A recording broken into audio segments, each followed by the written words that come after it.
Limang bahay. Magkakamag-anak na ba din? Sarap niyan.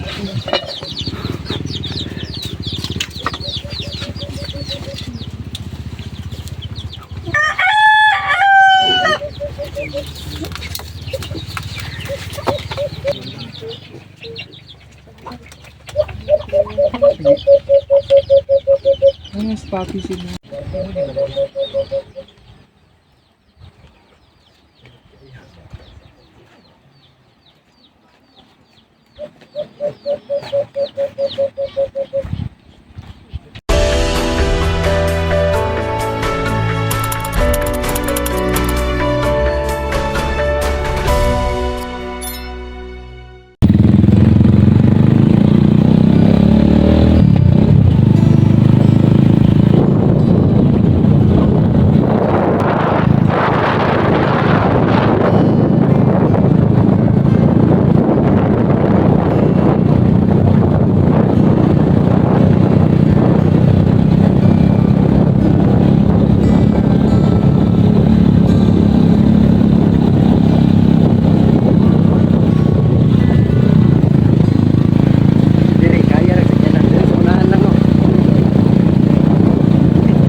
Ayan, magandang araw. Nandito na kami ngayon sa kabundukan. Dito sa may part ng Cabanglasan. Nandito kami ngayon sa San Vicente. Sa Saluringan, sitio Saluringan mga kababayan. Thankful tayo sa aming mga guide ngayon na nagpupugihang mga kuya. Ayan o. Shout out. Shout out. Kabunggero. Ayan. Sila yung guide namin dito papunta dito sa kabundukan mga kababayan. At akyat kami ngayon dito sa ayan, napakatuktok na bundok. So sin Mang Ili, Sir Paul ay doon at saka si Edito. Si Madam Yula ay ayun, nagpasiksi pa. So tara, akyat tayo. Tara mga brad. Tayo dito. Oh, napakatuktok po nito. So isa na naman to sa napakagandang tanawin na makikita natin. I-share natin din sa inyo mga kababayan para naman ay kasama namin kayo sa aming mga pinupuntahan na lugar. Ang gandang bato to. Grabe. Ang lamig dito sa itaas. Grabe yung mga views dito mga kababayan. Oh. Ayan. Pinakbaba. Yan yung Cabanglasan. Dito yung mga guide namin. Kabundukan dito nakapalibot. Ang ganda ng lugar.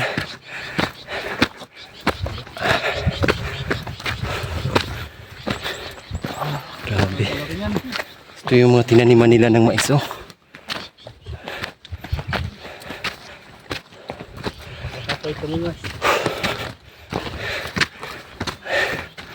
Yan. Wow, ganda dito.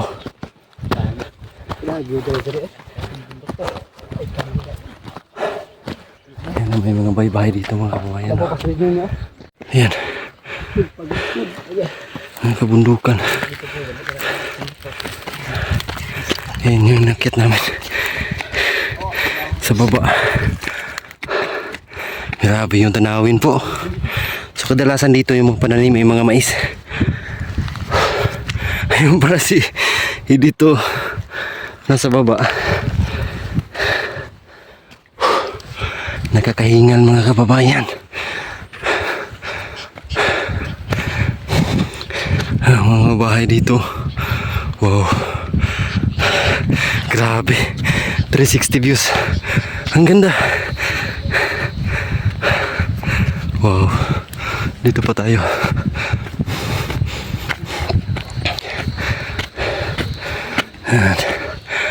Wow. Yung dinaanan namin. Wow mga kababayan. Ang ganda ng lugar. Ayan. Wow. Napakaganda po. Ayan. Tapos dito yung mga bahay. Grabe mga kababayan. Napakaganda. Kakahingal. Yung lugar na yan mga kababayan, yan yung Kabanglasan na municipality. Yung part ng Bukidnon. Ayan. Grabe, ang ganda po. Ang lalaki ng mga sakahan dito. Nakita ko at makikita natin halos mga mais yung kanilang mga tanim. Yun, maisan. Tapos dito mais din. Yan, mais. Yan, halos mais lahat mga kababayan. Ang part ng lugar na to. Yan. Grabe. Ang ganda ng lugar po. Ang ganda ng lugar dito mga kababayan. Ayan o. So, kaya pala tinatawag na food basket yung Bukidnon, kasi dito yung pinagkukunan ng mga pangunahing pagkain. Yan ang palay, mais, pinya, tubo, kung ano-ano pa mga kababayan dito sa Bukidnon. Yung Davao naman is mayaman sa mga kakao doon, kakao, durian, yung mga prutas. Ang Davao City, yung mga lansunes. Pero dito yung mga pangunahing mga pagkain ang mga tinatanim. Pero grabe ang lapad ng mga sakahan nila dito na nasa kabundukan mga kababayan. Tapos may mga bahay dito sa tuktok. Yan yung pinuntahan namin. Grabe. Ang layo na ng lugar na to, pero narating pa rin namin mga kababayan. So yung pinuntahan namin kahapon o ning isang araw, yung sa Katablaran, is grabe ang hirap ng daanan doon mga kababayan. Pinagpawisan ako ng maraming singot doon sa daanan nila kasi grabe ang hirap, kaya tinambakan pa namin ng bato. Makaakyat lang kami doon sa may munting ilog kasi malalim siya, sasayad yung sasakyan, kaya tinambakan namin din dito ng mga bato para makaakyat kami. So, ngayong araw ay dito kami sa napakagandang lugar. Ayan. Wow.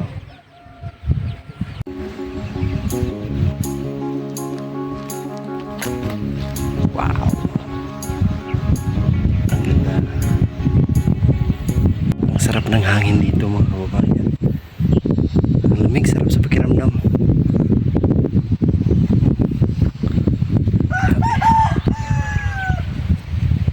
Kasi dito ko doon sa dumaan. Grabe sarap sa pakiramdam, yung hangin na presko tapos malamig. Napaka sarap lang hapin walang polusyon dito mga kababayan.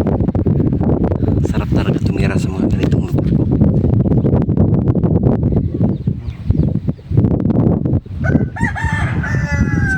Sige, mo ba yung baba?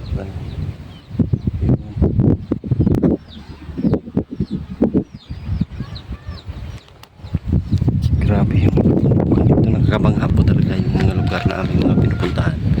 Kaya lagi tayong kukuha ng mga video sa paligid para lagi kayong kasama namin. Kahit nandyan kayo sa malayo is parang nandito na rin kayo. Kasi nakikita nyo yung mga nakikita namin.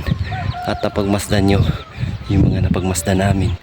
Yung nakabusog sa paningin ay talagang masilayan nyo rin mga kababayan. Dati ay sa drawing o sa libro lang natin ito makikita, pero ngayon talagang mapuntahan natin mga kababayan. Kaya hindi ako magsasawang kukuha ng mga video sa mga ganitong lugar para i-share sa inyo mga brothers and sisters, para masilayan nyo rin ang kagandahan ng Mindanao, ang kagandahan ng Pilipinas. Ito ay nasa Bukidnon mga kababayan. Wow.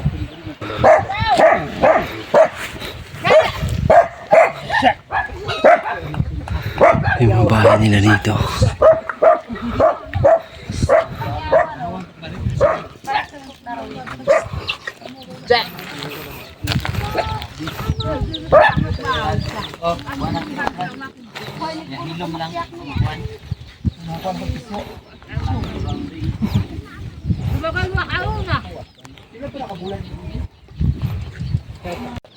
Eh, Brad, tubag sa Brad. Brad kay Gihurot ni panito nila ba? Inubos niyo ang ano saging nila. Tanghalian yan. Ano ko? Ang lugar na mga babayan. Si Sir, si Kuya.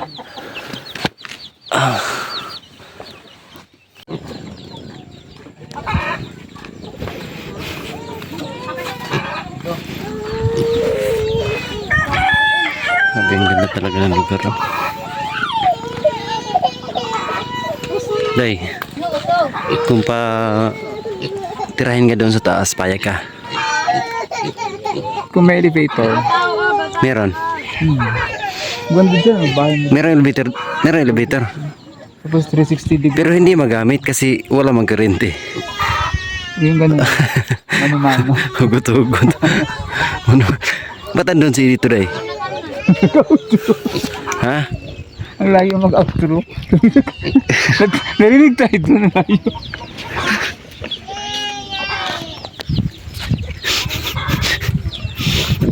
Layo. Ano?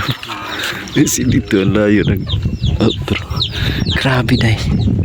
Ganda talaga ng lugar dito day. Yan day. Ayun o. Ba't naman yung nangyari dyan? Ha? Balance. Balance. Ayun.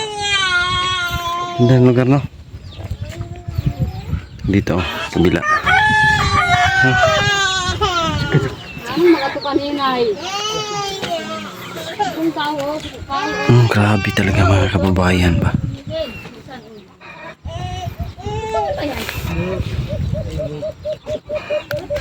Ayan o. Ganda talaga ng lugar nila. Naulan na doon. taani. Day. Impun! Baka pwede mo paalam dito ba mga kababayan na magtayo ng kubo dito kasi nagagandahan talaga ako sa paligid. Yan dyan, pag dyan ka titingala ka dyan, bundok makikita mo. Tapos pag dito ka naman titingin sa baba, yan o, napakagandang tanawin. Ayan, sa baba. Yan po. So maganda talaga yung pwesto nila kasi nasa tuktok. Makikita yung mga tanawin tapos malamig yung hangin. So ang problema lang dito is yung tubig na maiinom. Kasi wala akong nakita na balon dito. Dito sa kanilang lugar. doon pa daw sila sa baba magigib ng tubig. Pero pag tag-ulan, meron silang may ano man dito, tawag sa amin lugot, yung matutubigan lang pag tag-ulan. Yan, pwede silang maglaba. Pero yung mainom lang yung ano talaga dito mga kababayan. So pag na-develop to soon, pag meron ng maayos na kalsada, so pwede na silang kumuha ng supply ng tubig punta dito, kasi grabe ang ganda rito mga kababayan. At wala pa akong nakitang mga resort dito sa lugar, di gaya nung mga nasa Talaingod is na-develop na, napasukan na ng mga investor, kaya lumago yung kanilang lugar kasi meron ng mga investor na pumasok, ay natayuan ng mga resort. Malaking tulong din kasi yun mga kababayan, yung mga ganon, may mga investor na pumasok para yung lugar is lalago. Tapos malaking tulong din yun sa mga na mabigyan ng trabaho yung mga taga roon o yung mga nakatira sa lugar, kasi yun yung mga priority na ipasok sa kanilang resort. Kumbaga yung mga tawag itong mga tagalinis, yung mga ganyan, yung mga crew. So priority yung mga nasa lugar, taga doon mga kababayan. So dito balang araw siguro is lagyan din to ng mga or mapasukan din to ng mga investor. Yung maganda, tourist spot talaga siya mga kababayan. Ang ganda ng lugar. Yeah, tourist spot. Kung discovery to, matayuan to ng mga, hindi lang yung mga malaking building, yung mga pasyalan lang, yung mga resort, yung mga gano'n. Ang ganda rito po, sobrang ganda. So may napansin na naman ako dito mga kababayan, gaya din doon sa nakita ko doon sa may paaralan doon sa Katablaran. So meron din ako nakitang ganito mga kababayan. Yan, parang altar na maglagay ka ng yung halaran. Ayan siya, oh.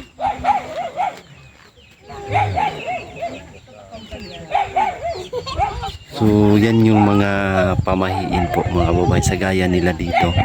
So may naglagay sila ng mga halad nila dyan para lalago yung kanilang mga pananim. So ganyan yung paniniwala po nila mga kababayan. Yan sila nilagay na pera yan sa gilid, makita natin na maayos. Yan po, may nilagay sila ng pera, tapos may itlog. Ayan, oh. Ayan. May parang altar, tapos mayroon puno na may ukit. Hindi siya, ayan, oh. May ukit na ano, kahoy. Ayan, oh, parang may muka. Ano rin natin. Ayan, oh. Ayan. Parang may muka siya mga kababayan na inukit, tapos may halaran dito. Yan, yun yung mga paniniwala nila na nag-i-exist pa rin hanggang sa ngayon. Altar siya. Yan.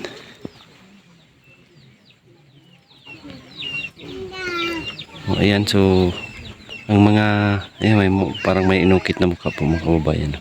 So maraming beses na ako nakakita ng ganito.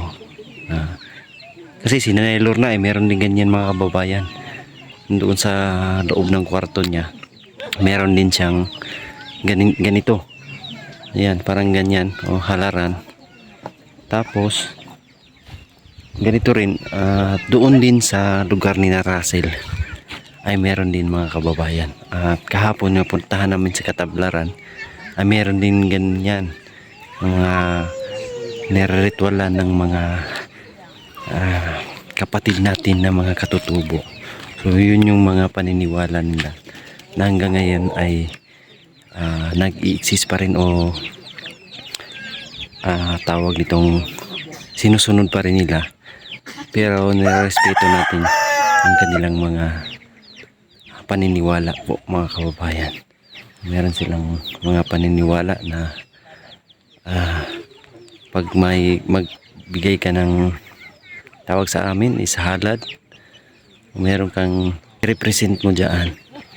So ang kanilang paniniwala is yayabong yung pananim, mamunga ng maayos, or tawag nito, lalaman.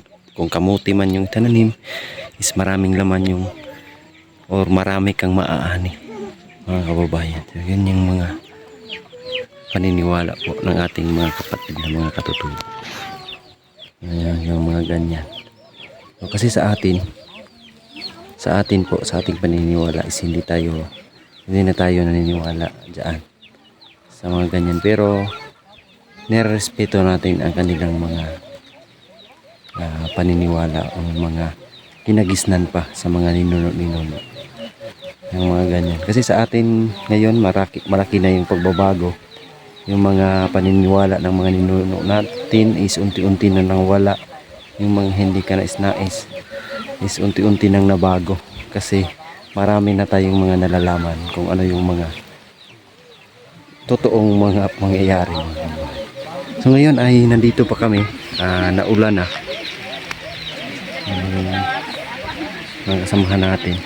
So mas maigi siguro ay sumilong muna tayo. Oo, bag basa. Yan, buhay yung bag dun sa baba kasi naulan, kamabasa ang baba niya. Tara tayo sa Pinong bago niya. kay Alien. Si Madam Si Madam ay tahimik lang. Malamig, sarap dito malamig. Ulan na. Silong muna tayo dito mga kababayan. Hi baby. So yung mga nila doon is yung trapal. Mga kababayan, uwi na kami. Tapos na yung mission namin dito ngayong araw. Ngayon yung kasamahan natin, no? Paunahin natin sila kasi ang hihina maglakad ng mga yan. Yan. Lakad kami pababa doon sa daanan mga kababayan, kasi yung daanan ay nasa baba. Yan sila. So dito tayo sa likod. Kaya pinantay natin. Tara, let's go. Yan, grabe talaga yung mga tanawin dito po. Napakagandang tanawin. Layo po yung lakaran namin mga kababayan. So yung mga bahay-bahay nila. Ayan. Yan o. Yan pa. Magkamag-anak man sila dito. Sa baba, nakatuwaan sila sa baba. Maraming lakaran mga kababayan.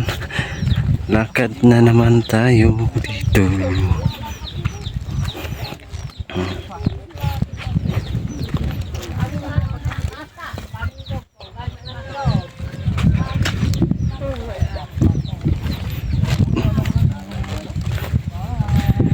Mas masakit pala yung paa mo pagpababa mga kababayan kumpara sa paakyat, kasi grabe yung anong tawag nito, mga ngalay yung mga tuhod mo. Ganda dito yung lugar nila eh.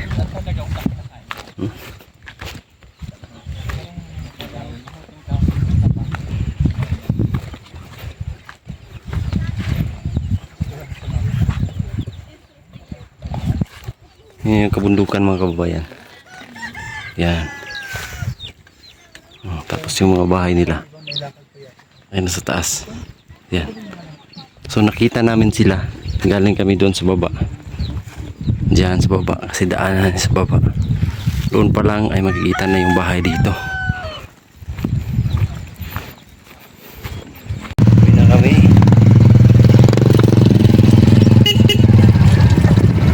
Dalawa sa likod.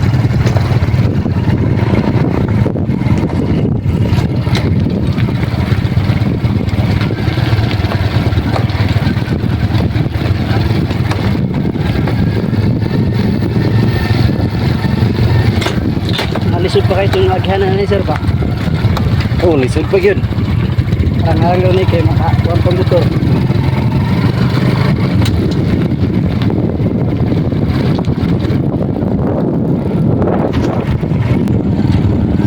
Ay, hindi naman yun.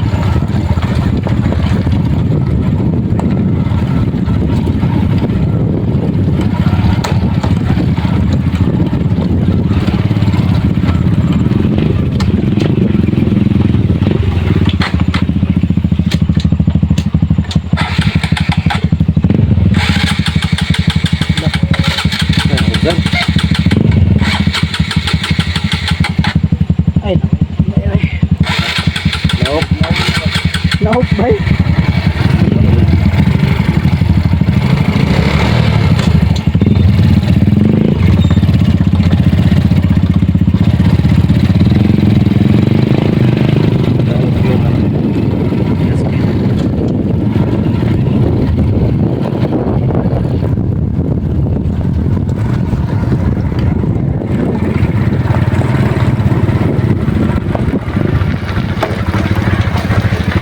Kuno ilang pulse direct. Ay, naipulse dyan. Oh, may bugnaw kayo na tubig.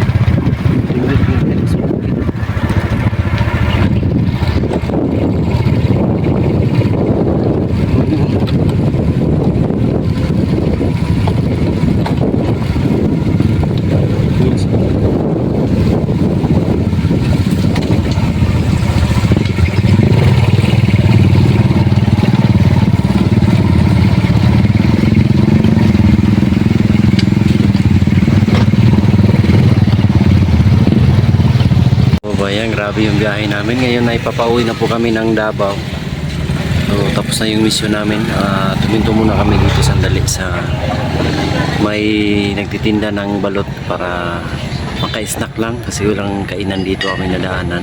So ngayon ay alas 4 na ng hapon mga kababayan. Dito yung team. At kaming lahat ay pagod sa biyahe mga kababayan. So, kakain muna kami sandali. Pagkatapos ay diretso na uwi ng Davao. Bukas siguro ay relax muna. Tapos kinabukasan ay pupunta na naman kami ng bundok. So hindi ka napagod ay? Napagod daw siya. Kanina pumunta kami sa napakagandang lugar doon sa ayun day? Sa Kabanglasan. Doon kami galing. Kaya ayun lang mga kababayan, maraming salamat sa inyong lahat. Suporta at pagmamahal sa team, sa buong Bihero team. God bless us all, we love you, bye bye.